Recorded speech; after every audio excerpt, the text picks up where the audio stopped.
Hello friends, ओम श्री गणेशाय नमः। जय माता दी। आप सभी का स्वागत है आपके अपने यूट्यूब चैनल पर। आप सभी को नवरात्रि की हार्दिक शुभकामनाएं। आज हम नवरात्रि के 8वें दिन पर दुर्गा सप्तशती पाठ के 12वें अध्याय को प्रस्तुत करेंगी। फ्रेंड्स, वीडियो शुरू करने से पहले आपसे रिक्वेस्ट है, अगर आप हमारे चैनल पर नए हैं और आपने अभी तक चैनल को सब्सक्राइब नहीं किया है तो प्लीज सब्सक्राइब कीजिएगा चैनल को। साथ ही प्रेस कीजिएगा बेल आइकन को, जिससे नए वीडियो से रिलेटेड नोटिफिकेशन आपको तुरंत प्राप्त हो सके। और वीडियो पसंद आने पर वीडियो को लाइक और शेयर जरूर कीजिएगा, ताकि सभी भक्तों को इस वीडियो का लाभ प्राप्त हो सके। और कमेंट बॉक्स में जय माता दी जरूर लिखिएगा। या देवी सर्वभूतेषु शक्ति रूपेण संस्थिता नमस्तस्यै नमस्तस्यै नमस्तस्यै नमो नमः। 12वां अध्याय प्रारंभ। देवी के चरित्रों के पाठ का महात्म। देवी बोली, हे देवताओं, जो पुरुष इन स्तोत्रों द्वारा एकाग्र चित्त होकर मेरी स्तुति करेगा, उसके संपूर्ण कष्टों को निसंदेह मैं हर लूंगी। मधुकैटभ की नाश, महिषासुर के वध और शुंभ निशुंभ के वध की जो मनुष्य कथा कहेंगे, मेरे महात्म को अष्टमी, चतुर्दशी व नवमी के दिन एकाग्र चित्त से भक्ति पूर्वक सुनेंगे, उनको कभी कोई न पाप रहेगा। पाप से उत्पन्न हुई विपत्ति भी उनको न सताएगी। उनके घर में दरिद्रता न होगी और न उनको प्रियजनों का बिछोह होगा। उनको किसी प्रकार का भय न होगा।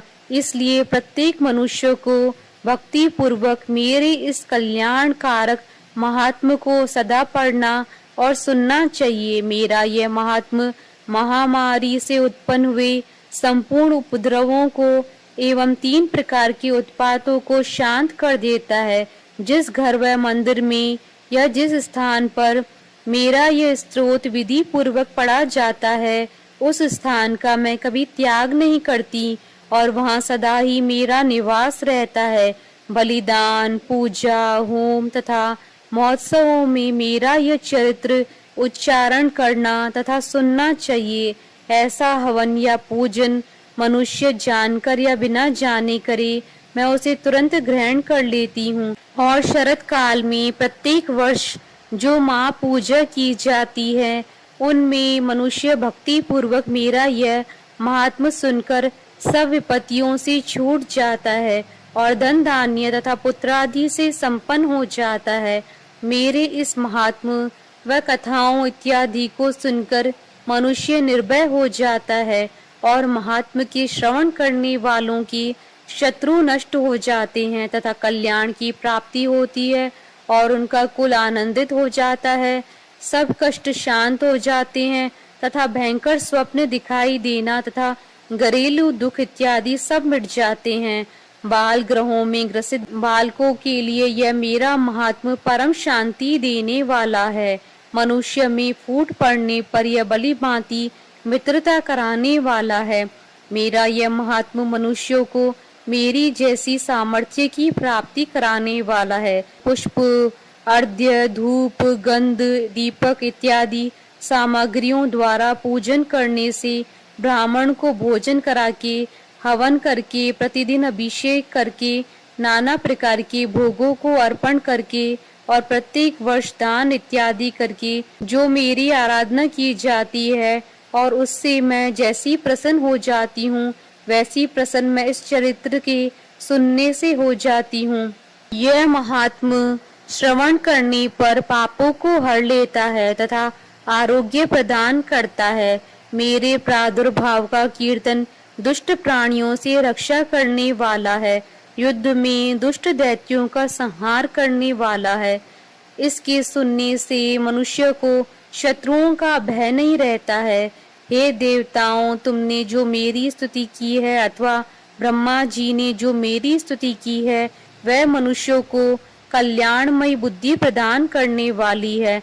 वन में सूने मार्ग में अथवा दावा नल से गिर जाने पर वन में चारों ओर से गिरा हुआ या शत्रुओं द्वारा पकड़ा हुआ, जंगल में सिंहों से, व्याघ्रों से या जंगली हाथियों द्वारा पीछा किया हुआ, राजा के क्रुद्ध हो जाने पर मारे जाने के भय से, समुद्र में नाव के डगमगाने पर, भयंकर युद्ध में फंसा होने पर, किसी भी प्रकार की पीड़ा से पीड़ित, घोर बाधाओं से दुखी हुआ मनुष्य मेरे इस चरित्र को स्मरण करने से संकट से मुक्त हो जाता है। मेरे प्रभाव से सिंह, चोर या शत्रु इत्यादि दूर भाग जाते हैं और पास नहीं आते हैं। महर्षि ने कहा, प्रचंड पराक्रम वाली भगवती चंडिका यूं कहने के पश्चात सब देवताओं के देखते ही देखते अंतर्ध्यान हो गईं और संपूर्ण देवता अपनी शत्रुओं के मारे जाने पर पहले की तरह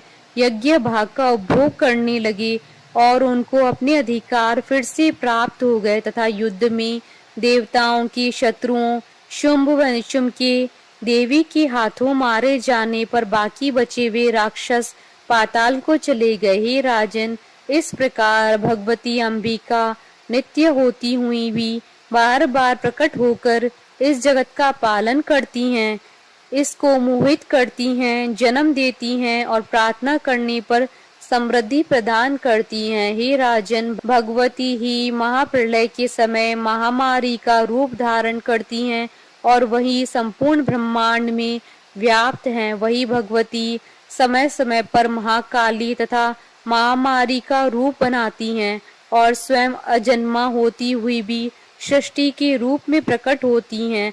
वह सनातनी देवी प्राणियों का पालन करती हैं और वही मनुष्य के अभ्युदय के समय घर में लक्ष्मी का रूप बनाकर स्थित हो जाती हैं तथा अभाव के समय दरिद्रता बनकर विनाश का कारण बन जाती हैं।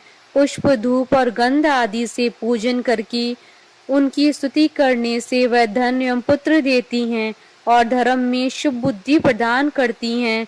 इति श्री दुर्गा सप्तशती पाठ का 12वां अध्याय संपूर्ण हुआ। जयकारा महामाई दा, बोलिए सच्चे दरबार की जय। हमारे साथ इस वीडियो में अंत तक बने रहने के लिए आपका धन्यवाद। ओम श्री गणेशाय नमः। जय माता दी।